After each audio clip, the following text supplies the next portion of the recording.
I really thought I had a great workout with Indiana, so obviously, they were on my mind. But, there's no feeling like having your name get called and then to such a great organization like the Pacers. I couldn't have been happier with the result of draft night. I think the things that made it successful is I showed what I could do, with my high basketball IQ, my ability to, stretch the defense and play make for others. I think that I really did a good job of showing that in that workout. So I didn't know how much value it had, but that's what my goal was in every workout that I did. But I thought I did that, to the best of my abilities in the Pacers workout for sure. I showed what I could do, and the front office here and the coaching staff here really value guys that have IQ and know how to play the game. So I guess those two combinations went well for me. How many workouts did you have? I had 9. So you poked in the eye?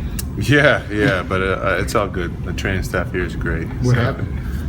Just playing. Stuff happens when you're playing. Who poked you? Just a friend from back home. I've had the luxury to play 4 years with some of the best talent, in the country. I think that's helped me mature as a person and as a player. I know what it takes, the day in and day out grind of how you need to be your best, and then on the court of playing some of the best talent, in the country. I feel like I've learned a lot from being able to play 4 years in college. I talked to Coach McMillan this morning, and I've talked with Larry and Kevin Pritchard, and they told me really your role is to be a playmaking 4, stretching the floor and making plays for others, and basically playmaking and using my high basketball IQ to help this team play faster and win games. So that's what I'm here to do, and that's what I plan on doing, and not stretching it out to do things that I don't do. Here to play my game and help this team win. I patterned my game after a lot of guys. Boris Diaw, his craftiness. Even I would say my boss, but Larry Bird, I've watched him growing up and his ability just to get his shot off. But obviously, Draymond Green with how he's really changed the game and how he does things. And another one is, Paul Millsap. So, I like to take a little bit out of everyone's game and try to implement it into mine. What's it like to be in the same organization with a guy like Larry Bird? Oh, it's amazing. Where I come from, that guy is a legend. So, obviously, to be in the same organization is definitely a blessing. But, I'm excited to get here and get to work and get things done. Yeah, I don't think I could have asked for a better fit, with the pieces that they brought in before the draft and the pieces that they already have here. I don't think I could have asked for a better fit. I feel like, one of my best abilities is my basketball IQ, my versatility, and my playmaking ability, and that all fits in, with the guys that they have in this locker room and the coaches that they brought in to get the job done. I don't think it's tough to persevere. The people that, are saying those things are allowed to have, their own thoughts. If they want to lace up and play one-on-one, we can, come here and play. But no, I think the biggest thing for me is that my basketball IQ allows me to know the scouting report, the schemes up and down, so that I can be in the right spots rather than be an athletic figure and just depend on my athleticism. So I think the biggest thing with my basketball IQ is that's going to help me, and my competitiveness and my willingness to win is going to help me, stay humbled and stay great at this level. So many pieces, that are exciting. I can only go off of, guys, that I've played against. Obviously, Paul George is great. Jeff Teague is great. Monte Ellis is great.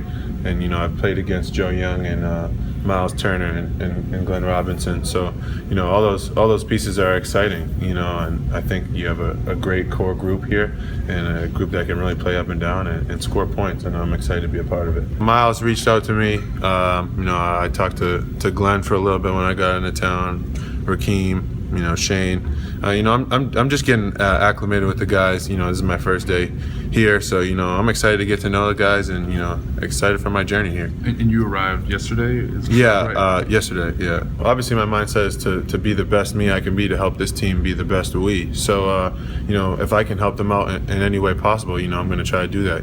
Be a guy that gets in here extra, day in and day out, just to be someone that team needs. And with the stretch fours being as popular as they are, I feel like I can help this team out. I plan on wearing number 32.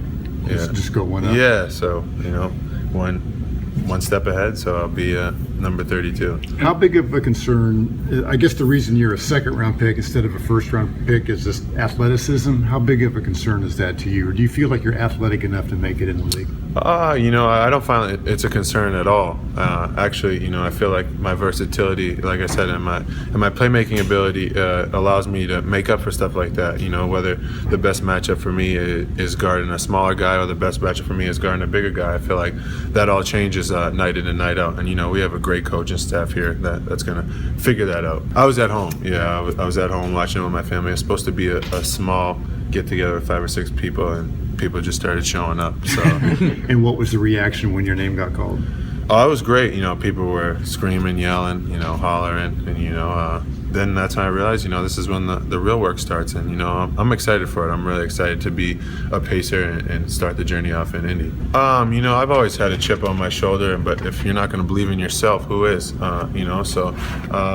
I'm not saying that I'm arrogant, but obviously I have a certain type of confidence in my abilities, and I know what I can do. I feel like that's one of my best attributes is I know who I am, and I'm not going to skew away from that. No, I think my confidence is just in my abilities and who I am and what I've been through. I think the biggest thing is I'm here to make plays for others, make things easier, on PG's life, set screens for Jeff coming off ball screens, get Monte open to get open shots. The thing is I know who I am. I'm not going to go out here and try to shoot 2 dribble step back jumpers. That's not who I am. I'm here to play make for others, get guys involved, and when the opportunity's there to score and make plays, I'm going to do that. You mentioned your IQ. Everyone we talked to mentioned your IQ. Yeah. Where have you become a student of the game? How did that kind of evolve for you? I just think I'm a huge basketball fan. So, any chance I get, I'm always picking people's brains or watching extra film. Obviously, Coach Hoiberg has a huge piece of that, with him always taking the time to help me understand the game. And, like he was talking about 4 years in college, that really helped me a ton. Have you talked to Coach Hoiberg since? Yeah, he called me and, and congratulated me. But, he's a rival now. Now so being in I can't Central be Division. talking to him anymore. And they jumped right over you. Yeah, we're not going to talk about that because I'm happy to be in Indy. So I've been a huge basketball fan. I can go back to, when Scott Pollard was here. So, I've been a huge fan of the game. And, I remember, obviously, I grew up a Celtics fan.